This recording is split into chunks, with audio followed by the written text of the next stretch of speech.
मगर हम हिंदुत्व के हिसाब से वोट बीजेपी को देंगे। अच्छा, बीजेपी ही क्यों? आपको बीजेपी ही क्यों सही नजर क्योंकि वो आई? हिंदुत्व की बात करती है, अच्छा, वो हिंदुत्व की रक्षा करती है। तो कांग्रेस भी करती है? नहीं करती। कल संसद में राहुल गांधी ने क्या कहा, ये हिंदूवादी हिंसक हैं, जो हिंदू है हिंसक हैं। बाद में उसने मुकर गया वो कह रहा है मैंने सिर्फ बीजेपी को कहा। क्यों भाई, बीजेपी के लोग हिंदू नहीं हैं, बिल्कुल। है ना। जो आदमी हिंदू के बारे में ऐसे बोलेगा हम उसको क्यों लाइक करेंगे, क्यों पसंद करेंगे, हम उसको वोट ही नहीं देंगे। जो हिंदुत्व का विरोध करता है।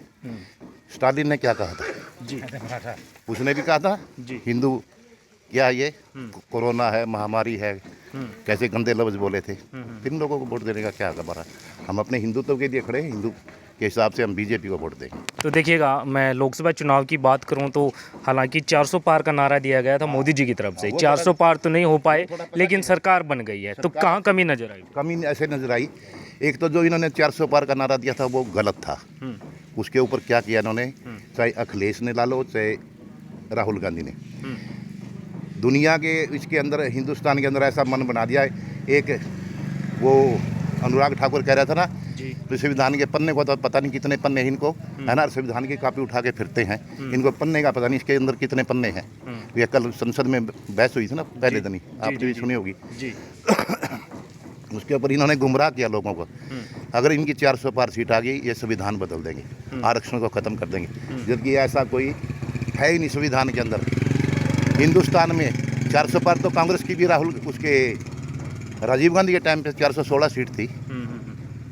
संविधान तो खास बड़ी बात नहीं थी कि बीजेपी 400 पार जाएगी। हाँ, लेकिन वो 400 पार में करके इन्होंने लोगों को गुमराह कर दिया है। भाई ये संविधान को बदल देंगे, जबकि कोई संविधान में संशोधन होते रहते हैं।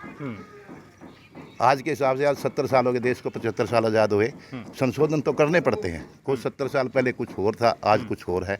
लोगों की सोच भी बदलती रहती है। जी जी जी जी बदला है ना जी। और लोगों में थोड़ा, चलो महंगाई का मुद्दा था, दूसरा बेरोजगारी का मुद्दा था। बेरोजगारी तो देखो, आबादी बढ़ेगी तो बेरोजगारी तो बढ़ेगी। आबादी के साथ आबादी का कारण मानते हैं? आबादी, हाँ, अरे चुप रहने बोले बीच में। जी जी जी। आबादी के हिसाब से तो महंगाई बढ़ेगी। अगर आबादी बढ़ेगी तो देश की, देखो 2004 में मनमोहन सिंह की सरकार थी जी। मैं पेट्रोल पे आ जाता हूँ, शायद आपको भी पता होगा। चल मेरा जो हिसाब है, उस टाइम 32 रुपये पेट्रोल की कीमत थी। 32 रुपये? 32 रुपये मेरे हिसाब से, मेरा जो अपना आइडिया है जी, जैसे मैं सुनता हूँ। जी जी जी। और जब 2014 में मोदी सरकार आई, 70 का इसका पेट्रोल का रेट था 68 रुपये, ठीक है ना जी। कितने परसेंट बढ़ा? बिल्कुल। आप बताओ कितने परसेंट? काफ़ी बढ़ गया। और बीजेपी के आने में 10 साल में 68 से 96 या 94 रुपये आज जो रेट है ना, इसमें कितना बड़ा है। ये कह रहे हैं महंगाई। रही बात सिलेंडर की, जी, है ना, उस वक्त। और फिर दूसरी बात एक हो रहा है, मनमोहन सिंह 2004 में जब प्रधानमंत्री में, उस टाइम देश की आबादी 125 करोड़ थी, ठीक है जी। आज कितनी है? 140 करोड़। बिल्कुल। कहते ना, सभी करें ना 140 करोड़ है, इतनी होगी। लेकिन 140 करोड़ उसमें 25 करोड़ या 15 करोड़ लोग बढ़े हैं, तो महंगाई तो ऑटोमेटिक बढ़ेगी। लेकिन राहुल गांधी जी बोलते हैं कि युवाओं को तो रोजगार भी नहीं है, नौकरियां भी नहीं। हाँ, नौकरियां में है, प्राइवेटेशन हो रही है।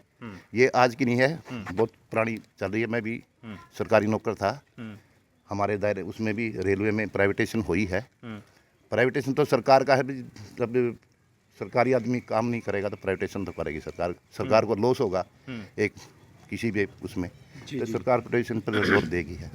तो मानते हैं कि पहले नौकरियां लगती थी, अब नहीं लग रही हैं? नहीं, नौकरियां तो मिल रही हैं, ऐसी बात नहीं है। मैं अपने हरियाणा की बात करूँ, हरियाणा में फ्री नौकरी मिल रही है, बगैर खर्ची के, बगैर पर्ची के। फ्री में मिल रही है? हाँ, फ्री में मिल रही है। कोई गांव से भी लगा? कोई हमारे गांव से कम से कम, रमेश, कितने आदमी लगे होंगे? 10-11 आदमी लग गए होंगे फ्री। 10-11 आदमियों ने जो सिलेक्शन हुई है, चाहे फिर डी ग्रुप में हुई है। हाँ। मैं ये नहीं कहता भी IAS बने होंगे वो, चाहे वो डी ग्रुप में हुई है, लेकिन उनकी सिलेक्शन हमारे गांव में 10-12 आदमी, मैं आपको घर भी बता दूंगा, उसके घर बेशक चले जाना, बगैर खर्ची के, बगैर पर्ची के, बिना पैसे के बीजेपी। लेकिन मैं बात करूं तो कांग्रेस के समय में भी नौकरियां तो लगी थी उस समय, लेकिन भेदभाव था भाई, खर्ची पर्ची थी उस टाइम, जाति पाति का भेदभाव भी था उसमें। अच्छा। हाँ, लेकिन हमारी तरफ तो 10 साल हुड्डा साहब रही है। इधर नॉर्थ कहोगे हम, इसको नॉर्थ हरियाणा कहेंगे ना, उत्तर की तरफ तो रोहतक साइड ना रोहतक साइड पश्चिमी तरफ आ जाएगा, ये हम उत्तर की साइड में आते हैं। जी जी जी उत्तर की साइड में तो कोई काम ही नहीं होता। इस साइड में काम नहीं हुआ। हमारी साइड कोई विकास नहीं था उस वक्त, जो हमारे हिसाब से है। जी, हाँ, तो फिर अब बीजेपी चल रही है, पिछले 10 साल से है 10 साल और दोबारा से चुनाव आ रहा है, आ रहा है। तो फिर इस बार फिर क्या मन बना रहा है कि बीजेपी ही जीतनी चाहिए? हमारे हिसाब से तो बीजेपी जीतनी चाहिए भाई, हम तो बीजेपी को देंगे वोट। हम्म, जो बगैर खर्ची के बगैर पर्ची के लोगों को नौकरी दे रही है, जो बच्चे हम्म, एजुकेटेड हैं। हम्म, ये मैं एजुकेटेड नहीं होऊंगा, मैं कहूँगा सरकार, मैं बेरोजगार से मेरे को सरकार नौकरी नहीं दे, कैसे देगी जब मेरे को पेपर ही नहीं क्लियर करना आएगा, मेरी फिटमेंट ही नहीं शरीर की, तो मैं कैसे हो उसको, जी जी जी जी है ना। जी उसी के हिसाब से तो मिलती है, चाहे पुलिस में हो चाहे दूसरे दायरे में हो, है ना, तभी तो नौकरियाँ मिलती हैं। तो फिर बीजेपी से पूरे खुश हैं? हम तो बीजेपी से खुश हैं। वो हमने आपको पहले भी कह दी थी, हाँ, हिंदुत्व के मुद्दे पे हाँ। हम बीजेपी को वोट देंगे। लेकिन बात तो राहुल जी, ना छोड़ो नाम राहुल का, छोड़ो यार। राहुल कल मोदी साहब ने परसों क्या कहा था उसको, बालक बुद्धि। संसद में कैसे गुमराह करता लोगों को, झूठ बोलता, बालक बुद्धि तो वो क्या है वो। अच्छा, जब मोदी जी बोल रहे थे, मैं देख रहा था, मैंने भी वो वीडियो देखा संसद का वो, हाँ। तो उस वक्त काफ़ी, मैं बात करूँ राहुल की तरफ से जितने भी जो उनके प्रतिनिधि थे, वो जो, उनसे कांग्रेस के तो वो उसमें काफ़ी शोर शराबा वहाँ पर शोर-शराबा, देखने को मिला। फिर उनकी नीति ऐसी है हाँ, भी हम बोले तो बिल्कुल ठीक, कोई चुपचाप, बीजेपी चुपचाप सुनेगी, अदर पार्टियां चुपचाप सुनेगी। अगर मोदी साहब, इनका विरोधी मोदी का है, भी मोदी बोलेंगे तो हंगामा करना है, बेल से बाहर, बेल आउट, बेल में चले जाएंगे। राहुल गांधी के इशारे नहीं आपने देखे, हम भी टीवी देखते हैं, ऐसे आ जाओ सभी, बाहर आ जाओ, बाहर आ जाओ, बाहर आ जाओ। एक प्रधानमंत्री का भाषण सुन के तो ये राजी नहीं है, आप ये जो मर्जी बोलो, है ना। फिर इन्होंने विरोध करना है, मोदी का तो विरोध है, और कुछ इन्होंने किसी और का विरोध नहीं है, इन्होंने मोदी को हटाना है, और जनता मोदी को चाहती है, तभी मोदी बना है। जी। अच्छा, जो भगवान शिव की मैं बात करूं, भगवान भोलेनाथ की वो फोटो लेकर के गए, संसद में अलाउड ही नहीं है चीज़। और गुरु नानक की फोटो लेकर के आप गए। कौन सी वो संविधान पढ़ लो, संविधान में कहीं नहीं ये चीज़ लिखी भी किसी गुरु महाराज की या किसी भगवान की फोटो लेकर संसद में जा सकता है कोई। कितना सही मानते हैं फिर ये? बिल्कुल गलत है वो बात, हम गलत मानते हैं इसको। तो क्या प्रभाव पड़ेगा? चलो, हम तो इतने बड़े लीडर हैं नहीं, हम तो जो मीडिया की तरफ सुनते हैं उसी के आधार पे कह रहे हैं। जो लोग कहते हैं ये संसद में ये चीज़ अलाउड ही नहीं है। अच्छा, तो क्या प्रभाव पड़ेगा फिर? वहाँ क्या साबित करना है भगवान, क्या वो कौन सी मुद्रा, अभय मुद्रा। पहले कहते थे हाथ का साथ दो, अब ये अभय मुद्रा पे आ गए, अब उसका नाम बदल दिया अभय मुद्रा। भगवान अभय मुद्रा में है। जी जी। भगवान तो सारी दुनिया को आशीर्वाद दे रहे हैं, वो तो गुरु नानक देव जी हैं, ये हैं भगवान भोलेनाथ हैं, सबको आशीर्वाद दे रहे हैं, इनका हाथ है। हिंदुस्तान पे कह लो चाहे, चलो हम, हमारा देश ऋषि मुनियों का देश है ना, पूरे संसार पे इनका है हाथ, उनका हाथ का इशारा यही है भी आशीर्वाद जनता पे। अच्छा, जो हमने उसमें वीडियो में देखा कि राहुल जी ने शुरुआत में बोला कि जो अयोध्या वाली सीट थी, अयोध्या के लोगों ने मोदी जी को बता दिया कि आपकी ज़रूरत नहीं। तो अयोध्या की सीट फैजाबाद सीट, फैजाबाद की सीट है, अयोध्या की तो पहली बात सीट ही नहीं है।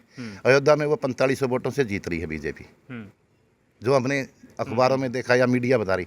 कल ही अयोध्या गए, उसमें 5 कॉन्स्टिट्यूंसी हैं, है ना, विधानसभा, 5 विधानसभा, 4 में ये हारे हैं। अयोध्या में तो 4500 वोटों से जीत रहे हैं। तो वहाँ पर बोला गया कि मुआवजा भी नहीं दिया गया, जिनके ज़मीनें छीनी गई। राहुल जी लगातार आरोप लगा रहे इस चीज़ का तो चलो हम तो बहुत दूर बैठे हैं, 700 किलोमीटर दूर बैठे हैं अयोध्या से, चलो हमें नहीं पता उस बात का क्या, उसका कितनी दुकानें ढाई हैं, कितने मस्जिदें ढाई हैं, कितने मंदिर ढाए हैं, ये हमें नहीं पता। लेकिन जो हम मीडिया के थ्रू सुन रहे हैं, अब फिर वही कहेंगे गोदी मीडिया, मोदी मीडिया, है ना, यही कहेंगे ना लोग। उसमें ये करें, हमने 12,000 करोड़ रुपया उसका दिया है, 12,000 कुछ करोड़ रुपया इन्होंने बांटा है, जिसका मकान आया है, जिसकी दुकान आई है, जिसका जो मीडिया के थ्रू सुन रहे हैं हम, है ना। अब टीवी में जो रात को डिबेट होती है, बहस होती है, उसमें बताते हैं, है ना। अब ये नहीं पता हमने दिया कि नहीं दिया, वो तो सरकार कह रही जो वहाँ की।